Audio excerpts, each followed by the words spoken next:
আসসালামু আলাইকুম। সকাল ৯টা বেজে ৩০ মিনিট। আজ বুধবার।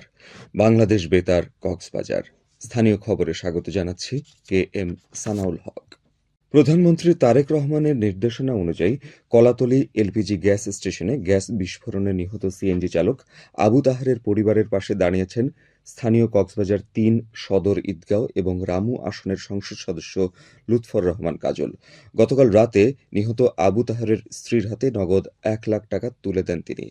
সংসদ সদস্য বলেন, মানবিক সহমর্মিতা ও সামাজিক দায়বদ্ধতার অংশ হিসেবে নিহতের পরিবারের হাতে নগদ এ অর্থ সহায়তা তুলে দেওয়া হয়েছে। এর আগে বিকেলে কক্সবাজার ইনডোর স্টেডিয়ামে ক্রীড়া সাংবাদিকদের একটি সংগঠনের উদ্যোগে আয়োজিত ইফতার মাহফিলে অংশ নিয়ে লুৎফর রহমান কাজল বলেন, কক্সবাজার শুধু পর্যটন নগরী নয়, সাংবাদিক সহ সকল শ্রেণী-পেশার মানুষের সম্মিলিত প্রচেষ্টায় এটি হতে পারে ক্রীড়া সম্ভাবনার একটি তীর্থকেন্দ্র। কক্সবাজার-৪ উখিয়া টেকনাফ আসনের সংসদ সদস্য শাহজাহান চৌধুরী বলেছেন, জনগণের প্রত্যাশা পূরণে প্রশাসনিক ও জনপ্রতিনিধিদের সমন্বিতভাবে কাজ করতে হবে। গতকাল উপজেলা পরিষদ হলরুমে উখিয়ায় কর্মরত সরকারি বিভিন্ন দপ্তরের কর্মকর্তাদের সাথে মতবিনিময়কালে প্রধান অতিথির বক্তব্যে তিনি একথা বলেন।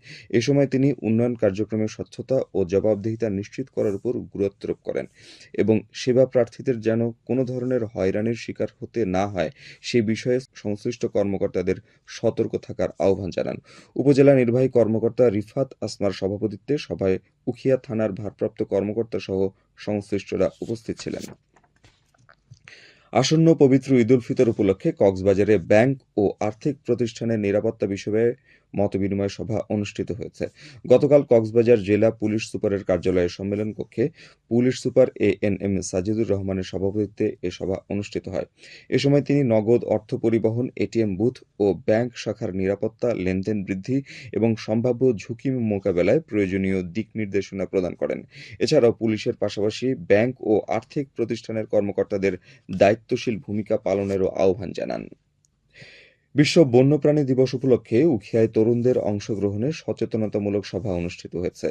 গতকাল একটি পরিবেশবাদী সংগঠনের উদ্যোগে থাংখালী সরকারি প্রাথমিক বিদ্যালয়ে এ সভার আয়োজন করা হয়। বন্যপ্রাণীর সংরক্ষণ বিষয়ে তরুণদের সচেতনতামূলক আলোচনা শীর্ষক এ সভায় বক্তারা বলেন, বন্যপ্রাণী সংরক্ষণ এখন আর কেবল পরিবেশবাদীদের বিষয় নয়, এটি মানব অস্তিত্বের সঙ্গেও সরাসরি সম্পর্কিত। এছাড়া বক্তারা সমুদ্র উপকূলীয় জীববৈচিত্র্য রক্ষা, পরিযায়ী পাখি ও সামুদ্রিক কচ্ছপ সংরক্ষণের প্রয়োজনীয়তার উপর জোর দেন। এদিকে অবৈধভাবে বালু উত্তোলনকালে অভিযান চালিয়ে বালু তোলার কাজে ব্যবহৃত শ্যালো মেশিন ও দীর্ঘ পাইপলাইন অকেজো করে দিয়েছে চকরিয়া উপজেলা প্রশাসন। গতকাল বিকেলে পৌরসভার কোচপাড়া ও সাহারবিল ইউনিয়নের মাইজঘুনা এলাকায় এ অভিযান পরিচালনা করা হয়। উপজেলা সহকারী কমিশনার ভূমি ও নির্বাহী ম্যাজিস্ট্রেট রূপায়ণ দেব বলেন, অবৈধ বালু উত্তোলনের বিরুদ্ধে অভিযান অব্যাহত রাখার পাশাপাশি আইন অমান্যকারীদের বিরুদ্ধে কঠোর ব্যবস্থা নেওয়া হবে। চকরিয়ায় দেশি-বিদেশি অংশীজনদের সাথে উপজেলা স্বাস্থ্য কমপ্লেক্সের প্রতিনিধি পর্যায়ে এক মতবিনিময় সভা অনুষ্ঠিত হয়েছে। গতকাল স্বাস্থ্য কমপ্লেক্সের হলরুমে আয়োজিত সভায় সভাপতিত্ব করেন উপজেলা স্বাস্থ্য ও পরিবার পরিকল্পনা কর্মকর্তা ডাক্তার মোহাম্মদ জাইনুল আবেদিন। সভায় ম্যালেরিয়া নিয়ন্ত্রণ কার্যক্রমের অগ্রগতি, মাঠ পর্যায়ের চ্যালেঞ্জ ও ভবিষ্যৎ কর্মপরিকল্পনা আলোচনা করা হয়। এ সময় পরিদর্শক দল স্বাস্থ্য সেবার মানোন্নয়ন ও ম্যালেরিয়া প্রতিরোধ কার্যক্রম আরও জোরদার করার উপর গুরুত্ব আরোপ করেন। এর আগে স্বাস্থ্য অধিদপ্তরের ম্যালেরিয়া কন্ট্রোল প্রোগ্রামের উচ্চ পর্যায়ের পরিদর্শক দলটি স্বাস্থ্য কমপ্লেক্সের বিভিন্ন ইউনিট ঘুরে দেখেন।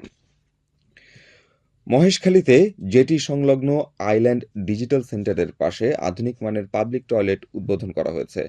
জনস্বাস্থ্য প্রকৌশল অধিদপ্তরের বাস্তবায়নে ও বিশ্ব ব্যাংকের অর্থায়নে এটি নির্মাণ করা হয়েছে বলে জানান উপজেলা জনস্বাস্থ্য প্রকৌশলী সুদর্শন কান্তি দে। গতকাল বিকেলে পাবলিক টয়লেটটি পৌরসভার কাছে হস্তান্তর করা হয়। পৌর প্রশাসক ইমরান মাহমুদ ডালিম বলেন, স্বাস্থ্যসম্মত পরিবেশ নিশ্চিত করার লক্ষ্যে এ ধরনের উদ্যোগ গুরুত্বপূর্ণ ভূমিকা রাখবে।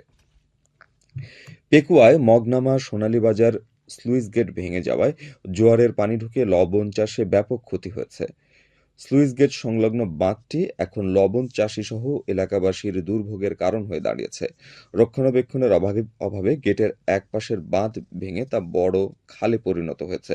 ফলে জোয়ারের পানি কিছুটা বৃদ্ধি পেলেই তলিয়ে যায় লবণের মাঠ সহ আবাদি জমি। উপজেলা নির্বাহী অফিসার মাহবুবুল আলম মাহবুব বলেন, দ্রুত সময়ের মধ্যে পানি উন্নয়ন বোর্ডের সাথে আলোচনা করে এটি মেরামতের ব্যবস্থা করা হবে। আবহাওয়া জানিয়ে দিচ্ছি বাঁকখালী নদীর মোহনা ও সংলগ্ন এলাকার সামুদ্রিক জোয়ার ভাটার সময়সূচি। আজ ভাটা শুরু হবে বেলা 11:15 চলবে বিকেল 5:44 পর্যন্ত। এখন জানিয়ে দিচ্ছি ইফতার ও সেহরির সময়সূচি। আজ ইফতার সন্ধ্যা 5:58 এবং আগামীকাল সেহরির শেষ সময় ভোর 4:55 পর্যন্ত। খবর শেষ হলো। আমাদের পরবর্তী খবর প্রচারিত হবে আজ দুপুর 2:30